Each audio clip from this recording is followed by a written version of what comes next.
Ya, saya Andi. Selamat Oh, malam Bapak-bapak. Saya dulu ya selamat Pak. Apa malam. gimana? Ya, selamat malam Ya, Pak Coki. ya, selamat malam. Tadi Anda pernah mengalami sakit gitu ya, Pak Coki ya. Terus Betul. kemudian semangat gitu ya. Terus ada kontak dengan Tuhan Anda Yesus gitu ya. Saya ada ayat di Bible Pak. Sebenarnya ayat ini Silakan. menurut beberapa teman-teman Kristen juga mengakui bahwa ini firman Tuhan, dan ada juga mengatakan bukan firman Tuhan. Seperti di Markus 16, 15, 18 Pak. Pergilah ke seluruh dunia, beritakanlah Injil ke segala makhluk gitu. Terus kemudian yang percaya dibaptis, nggak percaya dihukum. Tanda-tanda orang percaya Pak, langsung kelima aja, keempat itu nggak bisa, itu minum racun. Yang kelima naruh tangan di tempat yang sakit sembuh gitu loh. Kenapa nggak pakai ini ayat ini aja Pak? Gitu loh. Maksud saya itu taruh tangan di tempat badan Bapak di sakitnya di leher, Kak, taruh situ sembuh tuh Pak. Kalau percaya Markus 16, 15, 18 itu. Nah, pertanyaan saya ini ayat Baik. perkataan Yesus yang bisa dipercaya apa enggak, itu aja. Makasih. Selamat malam. Tentu saja bisa, Pak Handi. Tapi firman Tuhan bukan barang dagangan, Pak. Ini bukan bicara mengenai saya pakai ayat terus saya sembuh. Saya beriman kepada Yesus bahwa dia bisa membangkitkan orang mati pun. Kalau kehendak dia, saya mesti istirahat 7 hari. Emang kenapa, Pak Handi? Saya tanya. Tapi itu ayat Kalaupun tantangan saya loh, minta, dengarkan saya dulu Pak, sebentar. Iya, silakan Dengarkan saya Pak. dulu. Maaf, sorry. Kalaupun saya bilang sama Tuhan Yesus, Tuhan angkatlah segala penderitaanku, lalu Tuhan bilang, dengar anakku, hadapilah penderitaan ini bersamaku. Kenapa rupanya?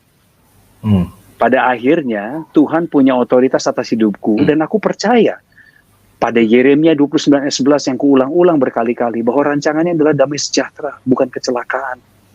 Jadi jangan pernah anggap ayat, minyak urapan, roti perjamuan, salib yang digantung di leher itu adalah barang dagangan. Kita taruh iman kita pada segelintir ayat, lalu kita pakai tidak pada konteksnya. Lalu kita anggap dengan menyebutkan dengan bilur-bilur Yesus, aku sudah sembuh. Lantas kita bilang bahwa kita sudah sembuh 100% tapi belum ada buktinya. Terus kalau nggak sembuh, saya tanya, mau dipertaruhkan di mana iman kita, Pak? Karena Habakuk mencatat, sekalipun bunga tidak mekar pada masanya, pohon-pohon tidak menghasilkan buah, ternak pun tidak menghasilkan anak-anaknya, tidak ada yang dapat dinikmati di bumi, aku akan tetap memuji Allahku.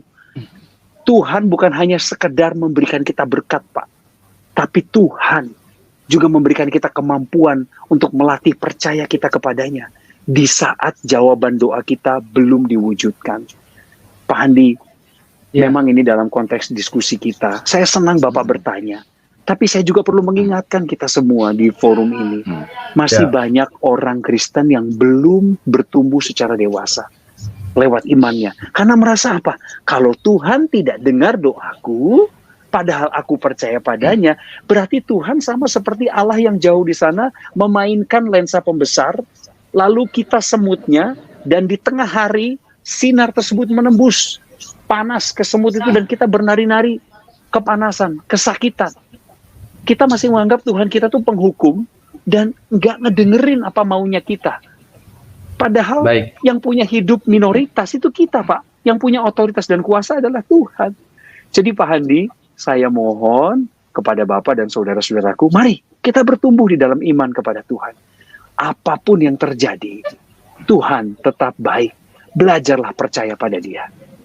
Amin. Justru begini Pak, satu menit. Begini Pak.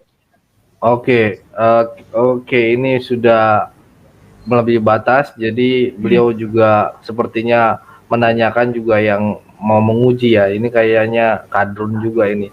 Saudara-saudara, sahabat yang dikasihi Tuhan, firman Tuhan dari Ibrani pasal 11 ayat 1. Iman adalah dasar dari segala sesuatu yang kita harapkan dan bukti dari segala sesuatu yang tidak kita lihat. Sahabat, istilah iman mengacu kepada dua hal. Yang pertama, sikap percaya kepada Allah, dan kedua, ini menggambarkan sejumlah keyakinan atau ajaran keagamaan.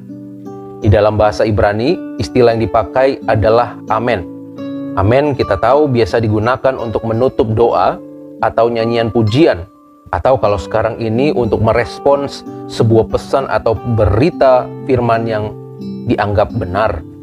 Saudara, dengan berkata amin, kita percaya pada kekuatan lain yang dapat diandalkan, dan kekuatan itu adalah Allah sendiri.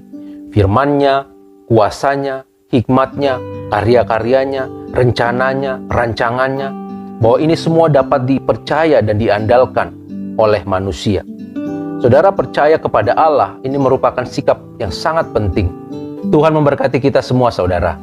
Amin.